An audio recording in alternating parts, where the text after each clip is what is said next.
All right, Bob, after the series win over the Angels, are the Mariners back? I think they are. I think they there was a big high coming out of the Yankees series. I think there was, maybe a little bit of a letdown going up against a team in the Rangers that they have absolutely dominated this year. But what I love about it is that it meant the world to every Mariner fan out there, including myself. It feels when they win a series or they sweep a series or beat the Yankees 2 out of 3, whatever it is, you're elated, you're on top of the world. And when they lose, it feels devastating. But that's awesome that we're that invested and every game means that much. We're under 50 games to play. They're at the top of the wild card standings.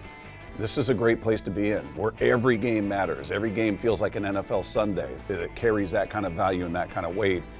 We haven't had that very often with this Mariner team. So, yeah, it stinks when they lose. That series was tough. But when they come back and do what they've done against the Angels, you just feel that much higher. Is the vibe around town that you're seeing with just normal people in town, does it seem a little different than previous seasons? Yeah. I think there's an anticipation that the drought is going to end. People are buying into the fact that this team is for real. Last year felt kind of fluky. You didn't expect 90 wins last year. Nobody predicted that.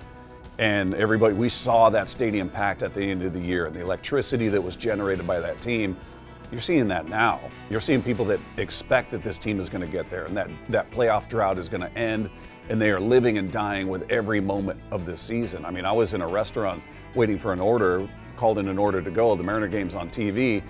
Ty France comes up with a hit that breaks the tie, or ties the game. I can't remember what the situation was, but big hit, and the place explodes. Like, it was kind of startling in a moment.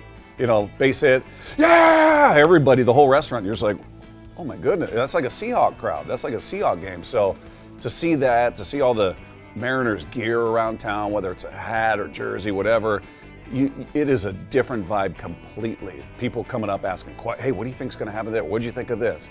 You never got that before. Before it was, man, I can't wait for Seahawks preseason. I can't wait till the regular season starts. Yeah, the Mariners are disappointed. It's completely flipped right now, and I love it. What are your favorite things to watch with the Mariners right now? Man, I love that they don't, as bad as it can feel during a game where they're just not hitting, feels like, man, this pitcher's throwing a gem and the offense is going to let them down. Much like last year, they have a knack for coming up with big hits and big moments. And we saw the ninth inning against the Angels the other night, which was unlike anything I'd ever seen, with the Angels throwing the ball into center field, the catcher getting the ball knocked out of his hands, and the rundown being screwed up. It was just, that is fun to watch, the sort of the never say die. They never seem to think they're out of it, as much as we at home might be watching the game going, it's not their night.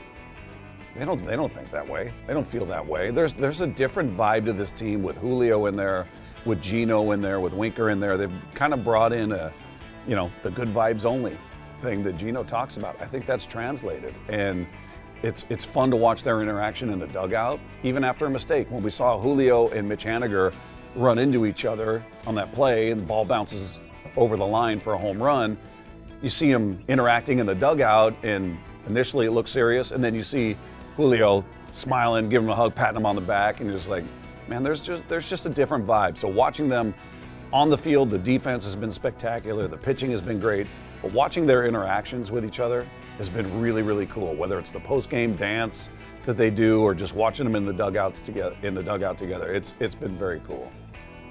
So I hear you like the Sam Hegarty guy. I like him a lot. I think he's our new Andy Chavez, meaning a guy he comes into the game and it feels like something good happens.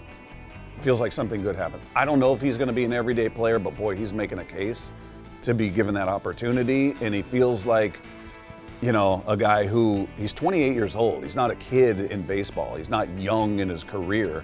But he's finally getting a crack at it. We saw that once with Nola, who we traded to San Diego, and you got Ty France and Taylor Trammell and Luis Torrens in return.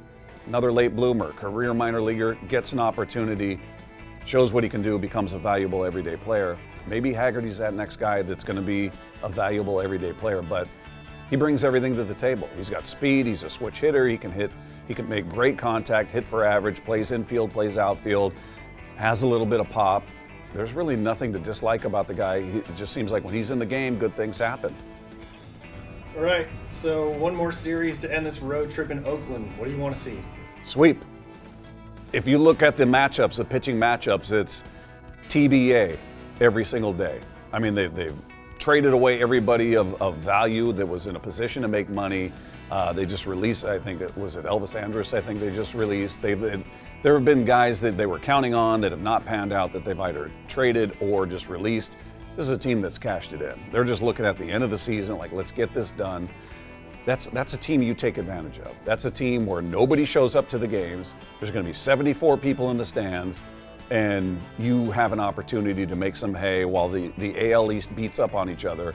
You have an opportunity to really, really maybe separate yourself from the rest of the pack in that wild card race. So I want to see win the series. A sweep is, I don't know, even if it's the A's, still tough to do.